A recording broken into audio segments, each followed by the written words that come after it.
আরজি করের ওই ডাক্তার বোনটা গণধর্ষণ হয়ে খুন হয়ে যাওয়ার পর আমরা পশ্চিমবঙ্গের গলিতে গলিতে প্রত্যেকটা দিন আমরা প্রতিবাদী মিছিল দেখতে পাচ্ছি।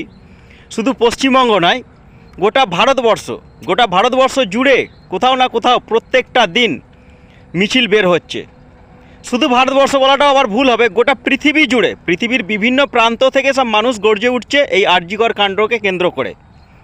আর একটা জিনিস সবথেকে বড় কথা যেটা আমরা দেখতে পাচ্ছি এই মিছিলে, সবথেকে আশ্চর্যজনক যেটা হচ্ছে যে বহু মানুষ অসুস্থ থাকা সত্ত্বেও তারা রাস্তায় নামছে, প্রতিবাদ করছে। এমনকি যে সমস্ত মানুষগুলো প্রতিবন্ধী, নানান রকম দিক থেকে প্রতিবন্ধী, তারাও পর্যন্ত রাস্তায় নামছে। যে সমস্ত মিডলম্যানেরা আছেন তারাও পর্যন্ত রাস্তায় নামছেন, অথচ সুস্থ সবল মানুষগুলো এখনও পর্যন্ত শাসক দলকে সাপোর্ট করছে। আর এত মানুষের আন্দোলনের পরেও ওই মানুষগুলোকে শাসক দল কেন গার্ড করছে, এর তো জবাব